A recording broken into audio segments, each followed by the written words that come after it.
자, 그러면 우리는 이제 이 5천만 원, 수천만 원 되는 취득세를 피해야 되잖아. 피할 수 있는 방법이 세 가지가 있습니다. 취득세는 명의가 바뀔 때마다 계속 내가 그때를 기준으로 한다 그랬잖아요. 1번일 때는 3주택이었죠. 2번일 때는 주택수가 몇 개예요? 2개잖아. 비조정이잖아. 중과 들어가 안 들어가? 안 들어가잖아요.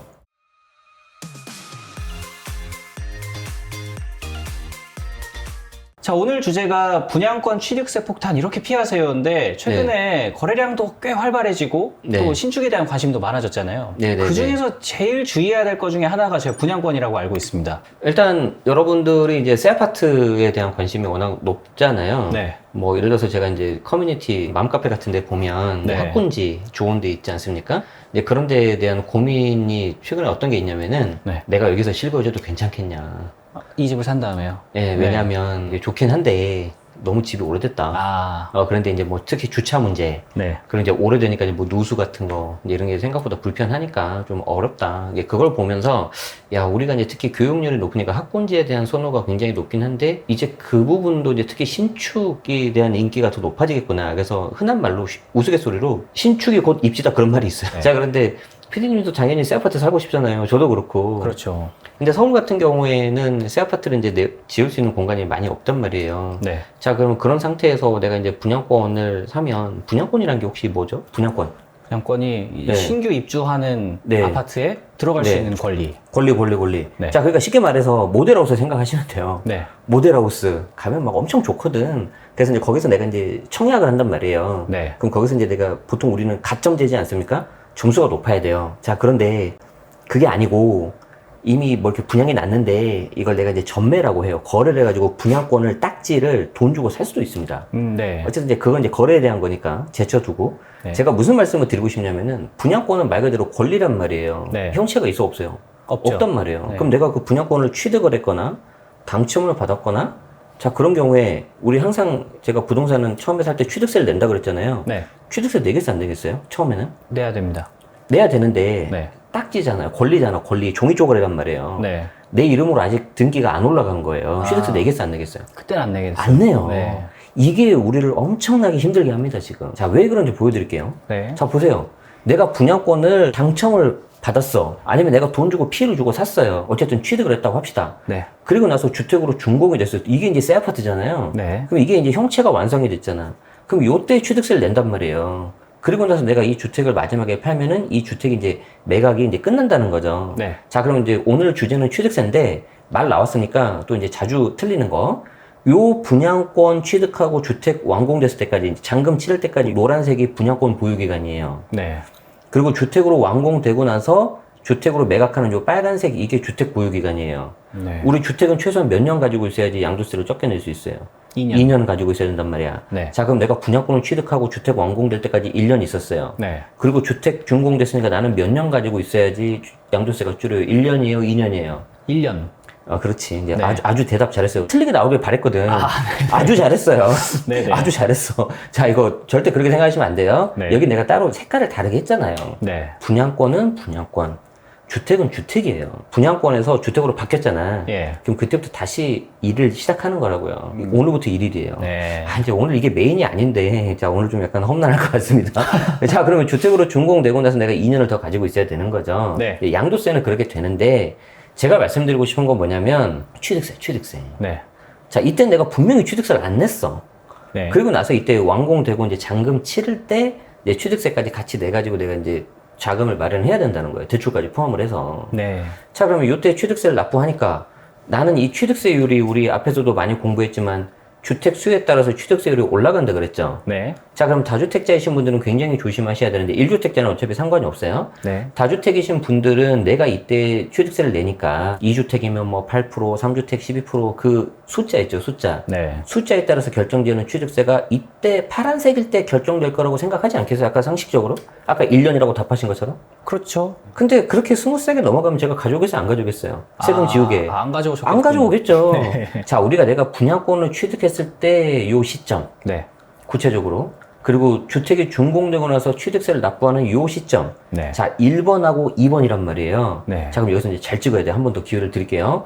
자, 내가 주택수가 예를 들어서 3주택이니까 8%를 내래요. 네. 그럼 이 3주택이라는 주택수 있죠. 취득세 주택수. 요 취득세 주택수는 1번에서 결정이 될까? 2번에서 결정이 될까? 이건 1번일 것 같습니다. 그러니까 솔직히 말해봐요. 처음에 네. 2번으로 생각했는데 왠지 함정이 있을 것 같은 거 1번 했죠. 네. 예, 아주 좋아요. 그런데 대부분은 2번이란 말이에요. 우리가 지금 사실 시간을 내고 이렇게 촬영을 하니까 이렇게 한번 머리 꼬아서 1번이라고 답하는 거지 실제 돈을 납부하시는 분들은 다 2번으로 계산하고 있단 말이에요. 그럼 어떤 일이 발생을 하냐? 취득세 주택수가 결정되는 시점은 요 분양권을 취득하는 요 1번이란 말이지. 예. 자, 그러면 1번인 경우에 이렇게 지금 취득세가 주택수에 따라서 8%, 12%까지 올라가 버리잖아요. 예. 내가 생각지도 못하게 주택수가 늘어날 수가 있어요. 계산에 안 넣었는데 아직 이 시점에는 당연하죠. 그러니까 네. 신경 안 쓰고 일단 피 주고 사는 거야.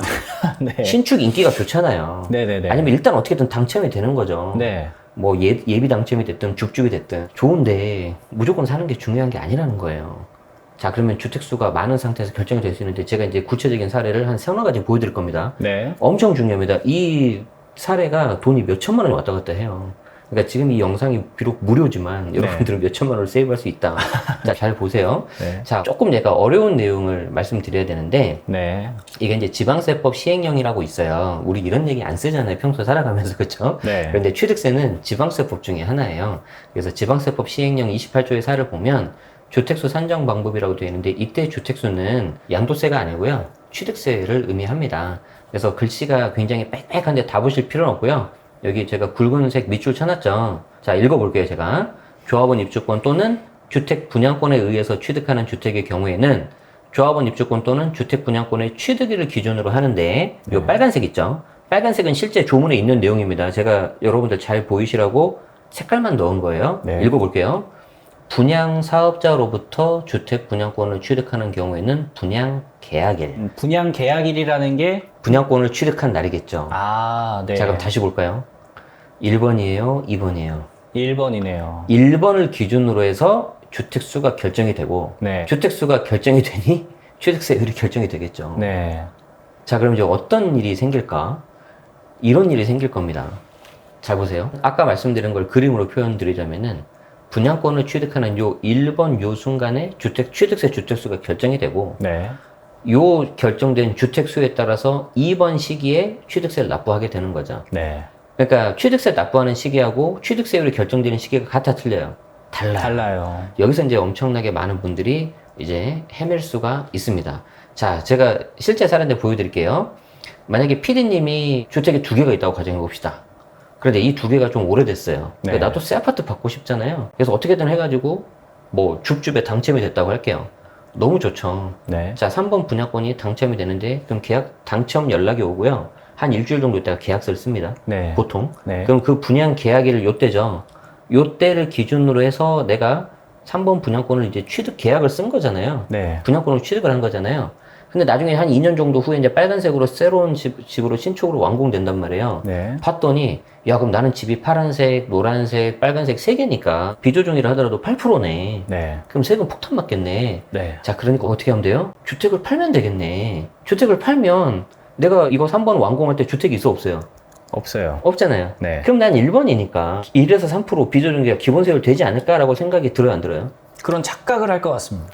그런데 아니 네. 솔직히 이게 합리적이지 않아요? 맞잖아요. 내가 분양권을 취득했을 때는 취득세를 네. 안 내니까 네네네. 안 내니까 취득세율은 신경 안 썼다가 나중에 이거 완공될 때 취득세 낼 때 그전에만 1, 2번 팔면 되잖아요. 그러면 내가 취득세를 피할 수 있을 것 같죠? 네. 근데 피할 수 있으면 제가 안 가져왔겠죠. 네. 다시 봐요. 분양 계약일을 기준으로 주택수가 결정이 된다니까. 네. 그래서 이때 주택수가 결정이 되고 요 결정된 주택수에 따라서 취득세를 납부한다고요. 네. 자, 그럼 여기 제가 빨간색으로 써놨는데 2020년 8월 12일 넘어가지고 분양권 취득했죠. 네. 갑자기 툭 튀어나왔죠. 이 날짜가. 네. 이게 어디서 나왔냐? 여기 보시면 부칙이라고 보이세요? 사실 우리가 이게 살면서 볼 일은 거의 없어요. 네네네. 근데 부칙이 뭐냐면 이 어떤 세법이라든가 어떤 법을 바꾸면 언제부터 하자 이런 게 기준이 나야 되잖아요. 네. 그 기준을 정한 게 부칙이라고 해요. 모든 법에는 다 이 부칙이 있습니다. 그래서 이 관련된 취득세 주택수 산정하는 부칙은 2020년 8월 12일이기 때문에 밑에 보시면은 이 시행령 네. 이후 조합원 입주권 또는 주택 분양권을 취득하는 경우부터 적용한다. 근데 이 경우에는 2020년 8월 10일 넘어서 했으니까 네. 적용돼 안 돼. 28조의 4가 적용되죠. 되겠네요. 그럼 이거 몇 번이에요? 1번이에요, 3번이에요. 취득세 기준으로 3번. 3번이죠. 네. 조정 비조정 비조정. 그럼 아까 표로 가세요. 비조정이고 3주택이니까 8%잖아요. 네. 자, 그러면 핵심이 뭐냐? 1번, 2번을 팔았어. 그럼 이 경우에 3번으로 봐야 돼, 1번으로 봐야 돼? 상식적으로는 1번으로 봐줘야 될 것 같죠? 네. 그런데 근데 우리는 이미 주택수가 결정이 나버렸다니까. 아, 취득한 당시에 이미 3주택으로 이미 결정이... 얘는 3번으로 딱 낙인이 찍힌 거예요. 3번으로 낙인 찍혔기 때문에 얘는 8%예요. 아, 와, 그럼 이게 1, 2주택 팔고 나서, 아, 네. 이거면 뭐 1번으로 내면 되겠지 하고 네네네. 있다가 갑자기 8% 얻어맞는. 네네, 그런 맞아요. 거예요. 네. 그러니까 이렇게 될 거예요. 내가 주택이 2개가 있어요. 네. 오래됐어. 네. 팔아야 돼. 근데 일단 내가 분양권을 취득을 하고 싶어. 어떻게든 운 좋게 내가 피 주고 샀다고 가정을 해봐요. 네. 프리미엄을 주고. 샀고, 그 다음에 내가 매각을 하는 거죠. 그러고 나서 매각을 잘 했어. 네. 그러고 나서 이제 아주 가벼운 마음으로 이때 잔금을 치르면서 네. 취득세 납부 고지서를 받아들였는데 여기 이제 8% 나오는 거죠. 아, 그때 충격은 어떨까? 어마어마하겠죠. 그저 수천만 원인데. 자, 계산을 해드릴게요. 만약에 10억이다, 분양가가. 분양가가 10억이면 9억 초과기 때문에 3.3%예요, 취득세가. 네. 그럼 뒤에 빼고 이제 3%라고 할게요. 네. 난 3%로 생각을 했어. 근데 8%래요. 그럼 5% 차이 나죠? 네. 10억에 5% 계산해봐 얼마예요? 5천만 원이. 5천만 원이죠. 그냥 뭐 어지간한 연봉 1년치가 네. 날아가는 거예요. 그니까요. 그래서 제가 말씀드렸잖아요. 이게 몇 천만 원짜리라고. 이게 음. 2020년 8월 달에 개정이 되고 나서 몇 년을 제가 계속 얘기하는데 네. 지금도 이런 사례가 종종 나와요. 아. 자, 그러면 우리는 이제 이 5천만 원, 네. 수천만 원 되는 취득세를 피해야 되잖아. 그렇죠. 자, 피할 수 있는 방법이 3가지가 있습니다. 네. 이게 꿀이겠죠. 네. 자, 어떻게 하면 될 것 같아요? 자, 첫 번째 방법. 자, 먼저 취득하지 말고, 분양권을 취득하지 말고, 네. 1번, 2번을 먼저 팔아요. 1번, 2번 팔면 내가 깨끗하잖아. 네네. 다시 0으로 갔죠. 네. 그 상태에서 이 분양권 취득하면, 비록 2020년 8월 12일 넘어서 취득세 주택수는 카운트가 되지만, 나는 1번이잖아요. 예. 그리고 비조정이니까 당연히 기본수익 들어가겠지. 쉽죠? 네. 요건 깔끔하죠? 네. 근데 문제가 뭐예요? 판 요거. 네. 얘가 안 팔리거나, 팔았는데 꼭 어떻게 돼요? 오르지. 아, 오르잖아요. 팔면 오르죠. 팔면 그쵸? 꼭 올라요. 네, 팔면 꼭 올라. 이게 진리야, 진리. 네. 자, 그래서 안 팔리는 분들, 네. 아니면 뭔가 팔기가 좀 아쉬운 분들, 이런 분들도 계시겠죠. 두 번째 방법이 있습니다. 자, 두 번째 방법. 자, 내가 2개가 있는데 분양권을 이미 취득을 해버렸어. 네. 그럼 이때 취득세 주택수가 결정이 된다고 했죠. 네. 우리 취득세는 시점과세라 그래서 해당 물건을 취득하는 순간 취득세가 결정이 돼요. 네. 자, 이건 이제 3주택 8%로 이제 세팅이 끝나버렸잖아요. 네. 자, 근데 여기서 피할 수 있는 방법은 아까 1번, 2번 팔아도 안 된다고 그랬잖아요. 네. 자, 근데 유일하게 할 수 있는 방법이 있어요. 예를 들어서 이 파란색하고 노란색이 부모님 명의야. 네. 그리고 요 3번 분양권이 PD님 명의야. 직장 다니고 있는 PD님 명의. 네. 자, 같은 집에서 살고 있기 때문에 우리 취득세 주택수는 세대 기준으로 주택수로 카운트를 합니다. 네. 세대 기준으로 주택수를 카운트하는데 만약에 이 분양권이 빨간색으로 주택으로 준공되면서 PD님이 저도 이제 독립할게요 하고 이제 나가서 살아버렸어요. 자, 그럼 이 분양권이 PD님 이름으로 돼 있으면 아무 문제가 없고요. 네. 세대 분리하면 네. 만약에 부모님 중에 하나 이름으로 돼 있다 그러면 부모님 이름으로 돼 있는 거를 PD님으로 명의를 옮겨야 되겠죠. 네. 우리 명의 옮길 때 이미 앞에 영상에서 했었죠. 어떻게 하면 돼요? 부모 자식 간이니까 보통은 증여지. 네. 네. 그래서 증여세 내시고 가져오시면 돼요. 아니면 이거를 매각을 할 수 있어요, 자녀한테. 그러면 자금을 거기에 맞춰서 네. 드려야 돼요. 네. 부모님한테. 이건 제가 다음에 한번 해드릴 거예요. 얼마를 드려야 되냐? 계약금, 들어간 중도금 대출, 이제 중도금 대출은 내가 승계 받으면 되고요. 네. 그리고 중간에 올라가 있는 프리미엄이 있어요. 이것도 줘야 돼요. 아. 프리미엄이 예를 들어서 5천만 원인데 네. 자녀니까 이걸 안 주면 이거 낮춘 거잖아요, 금액을. 네네네. 그럼 실질적으로는 자녀한테 증여한 거예요. 아. 지금 증여세가 또 나와요. 그 시세 차익 같은 금액을 안 받으면. 당연하죠. 자녀한테 아니라 모르는 제3자한테 팔면 5천만 원 당연히 받는 거 아니에요, 프리미엄? 그렇죠. 제가 말했잖아요. 무조건 똑같이 하라고. 자, 그래서 여기서 중요한 게 뭐냐면 이 분양권을 PD님 이름으로 가져오면서 네. 잔금할 때 반드시 세대 분리하셔야 돼요. 같이 살면 안 된다고요. 네네. 그래서 세대 분리를 해야 되는데 지금 세대 분리 어떻게 해야 되냐? 아까 제가 직장인이라는 힌트를 줬잖아요. 네. 이 세대 분리는 반드시 세대 구성 능력이 있어야 되는데 이 3가지 중에서 최소 1가지 이상 갖춰야 됩니다. 네. 여기 보면은 부모님이랑 같이 살고 있는 자녀가 있잖아요. 이 자녀가 부모님하고 세대 분리를 하고 싶다. 그러면은 혼인을 했거나 만 30세가 넘었거나 아니면 일정 소득이 있어야 돼요. 요 3가지 중에 최소 1가지 이상. 네. 물론 뭐 결혼도 하고 소득도 있으면 더 좋고요. 자, 그럼 여기서 이제 애매한 게 이거 일정 소득이죠. 한 달에 얼마 벌어야 된다는 거야. 어지간한 곳에 취업하면은 다 되는데 이게 좀 어려운 건데 우리 이제 기준 중위소득이라고 있어요. 네. 그러니까 말 그대로 이제 중간값인 거예요. 요 기준 중위소득에서 40% 이상을 하면 된다. 그러니까 기준 중위소득이 1인 가구가 대략 228만 원 정도인데 네. 이제 최저임금 같은 걸로 역산해가지고 하는 거겠죠. 이거의 40%라는 거예요. 그럼 222만 8,445원에 40% 곱하기 0.4 하면은 89만 7천 원인가 나와. 오, 네. 그럼 한 달에 90만 원 이상이면 돼요. 네. 그럼 그 한 달에 90만 원을 어떻게 받아야 되냐? 1년에 한꺼번에 몰아서 1,000만 원 받는 게 아니고 네. 매달 계속적 반복적으로 받아야 돼요.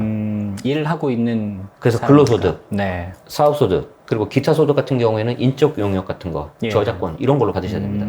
그 외에 갑자기 뭐 증여로 받았다, 뭐를 팔아가지고 받았다 이런 거 안 돼요. 자, 그래서 아까 말씀드린 것처럼 이미 우리가 3주택으로 돼서 네. 취득세에서 8%를 맞을 수 있잖아요. 그런데 실제 이게 최종 확정이 되는 거는 잔금 치를 때란 말이에요. 그러니까 한 번의 기회가 있긴 있다는 거죠. 네. 그래서 반드시 세대 분리가 가능한, 즉 세대 구성 능력을 갖춘 자녀 등에게 이 분양권을 넘기고 세대 분리를 하면 됩니다. 네. 그런데 이 자녀가 뭐 초등학생이다, 아니면 우리는 뭐 자녀가 없다, 그럼 부부간에 세대 분리 돼야 안 돼요? 안 되잖아요. 자, 그래서 이게 이제 두 번째 방법이에요. 네. 세대 분리를 하면 또 피할 수는 있다. 자, 이제 마지막 세 번째. 자, 이 마지막 세 번째가 정말 끝내주는 방법이에요. 좀 복잡해 보이네요. 네, 굉장히 복잡해 보이는데 자녀가 없어도 되고요. 대신 이제 배우자는 있어야 돼. 네. 뭐 배우자가 아니어도 가능은 한데 이제 대신 증여세에 세금이 좀 나올 수는 있어요. 자, 잘 보세요. 이게 좀 굉장히 독특한 건데, 자, 파란색이 남편 이름으로 돼 있고 2번 주택이 아내 이름으로 돼 있어요. 그리고 나서 아내 이름으로 3번 분양권을 취득을 해버립니다. 네. 자, 그럼 취득세 기준으로 3주택이라는 거 우리 앞에서 배웠잖아요. 네. 8월 12일이 넘었으니까. 자, 그럼 이거 꼼짝없이 8% 맞는 거거든요. 왜냐면 자녀도 없어, 이 네. 부분은. 자, 그런 경우에 어떻게 할까? 자, 아까는 제가 1번, 2번 주택을 매도하더라도 얘가 3번으로 딱 결정돼 있으니까 취득세 안 바뀐다 그랬잖아요. 네. 자, 이번에는 이 중에 하나를 제가 매각을 할게요. 예를 들어서 남편 거를 매각을 하겠습니다. 남편 거를 매각을 한다. 그럼 이제 주택수가 3개에서 2개로 줄었죠. 네. 3개에서 2개로 준 상태에서 이거 아내 명의잖아요, 분양권이. 네. 남편 거를 팔았잖아. 네. 그러니까 사이좋게 아내 이름으로 된 거를 남편한테 증여해버려요. 부부간에. 네, 부부간에. 네. 자, 그럼 부부간에 증여 얼마까지 세금 안 나와요? 6억까지 안 나오잖아요. 네. 네, 그래서 빨리 결혼을 해야 돼요. 자, 6억까지 세금이 안 나온단 말이에요. 네. 자, 그러면 증여했을 때 증여세는 얼마 나올 거냐? 예를 들어서 이게 분양가가 10억이라고 해볼게요. 네. 그럼 처음에 계약금 보통 10% 아니면 20%란 말이에요. 10% 하겠습니다. 그럼 내가 10% 집어넣었어. 그럼 계약금 내가 1억만 넣었죠. 네.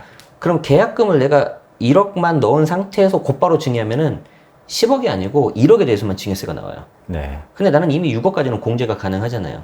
그럼 남편한테 증여했을 때 증여세 나와 안 나와요? 안 나오겠네요. 안 나오겠죠. 네. 자, 만약에 내가 1억이 들어갔어요. 네. 중간에 중도금 대출이 한 2번 정도 들어가서 한 2억이 또 들어갔어. 그럼 3억이 들어갔죠? 네.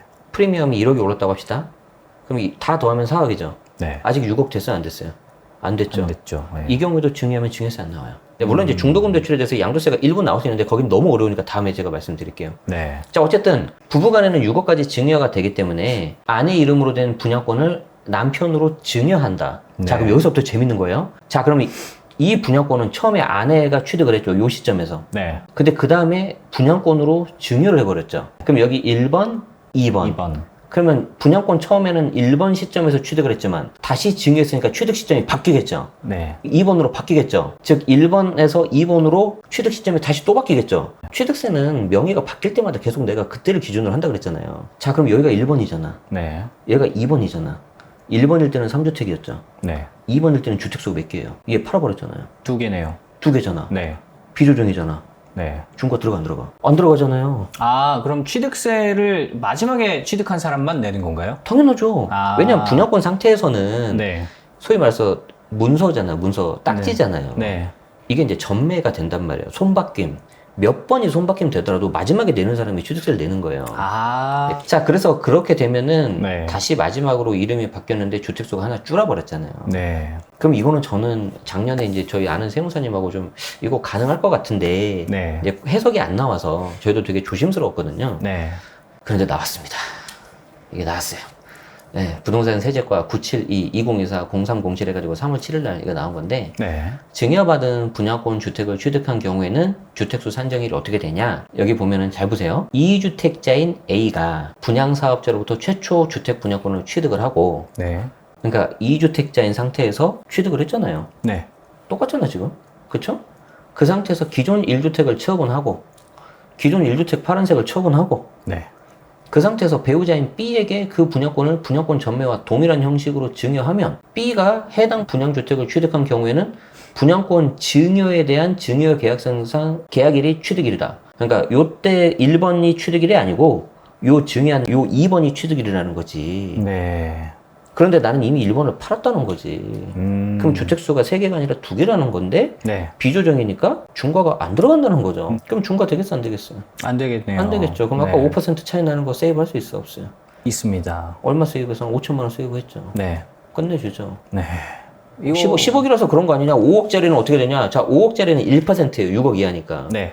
근데 8% 맞으면은 4천만 원. 4천만 원이잖아요. 네네. 그럼 차액이 7이잖아요. 네. 분양가 5억에 7 곱해봐요. 7, 5, 35. 3,500만 3,500. 원. 얘도 3,500이야. 뭐 한 명 연봉이 왔다 갔다 해요. 그러게요. 엄청난 돈입니다, 이게. 자, 그러니까 여러분들이 이제 좋아요, 구독을 좀 눌러주시고, 네. 다음에 또 이렇게 보면 되겠죠. 그래서 제가 이거 계산을 다 해왔어요. 분양가 10억 가정을 하면 이게 차익이 5% 차이가 나기 때문에 무려 5천만 원이 난다. 네. 어마어마하죠. 네, 그렇기 때문에 꼭 이런 실수는 좀 줄이셔야 되고, 네. 사실 이거 해석도 좀 특이하긴 해요. 우리가 취득세, 주택수를 분명히 세대 기준으로 하기 때문에 네. 야, 남편은 안 어차피 손바뀜 하는 거 똑같은 거 아니니? 라고 생각을 했는데 우리 지방세법에서는 이렇게 해줬다. 그런데 이제 여기서 또 여러분들이 너무 공부를 열심히 하셔서 그럼 양도세도 이렇게 되지 않겠냐 하시면 큰일 납니다. 양도세는 안 돼요. 양도세는 배우자한테 넘겨봤자 주택수 어차피 동일해요. 그래서 조심해야 된다. 이거는 정말 알면 돈이 되는 절세법입니다. 네. 세금 지우개 많이 애청해 주시기 바라겠습니다. 네. 와, 근데 이거는 이 영상을 봐서 와, 저런 게 있어서 알게 되시는 분들도 많겠네요. 지금 몰라서 넘어가고 네. 세금 다 내고 그러신 분들이 태반일 거예요. 아하. 그렇기 때문에 내가 이거를 좀 공부를 했다 그러면은 네. 좀 이렇게 빨리 적극적으로 아셔서 특히 이제 취득세 같은 경우는 네. 물건지 관할 지자체 거기 공무원분들이 되게 설명을 잘 해주세요. 그리고 이제 취득세 같은 경우는 보통 이제 그 등기 관련된 업무를 위임하기 때문에 법무사님들도 잘 아시거든요. 네. 세무사님보다. 그래서 법무사님하고 좀 상담을 하시면서 이런 해석이 있던데 나도 적용이 되나요? 라고 한번 물어보시면은 혹시 모를 좋은 결과가 있을 것 같고 정말 단돈 100만 원이라도 큰 돈이지 네. 않습니까? 네. 아끼면 저희 댓글에 좀 남겨주세요. 네.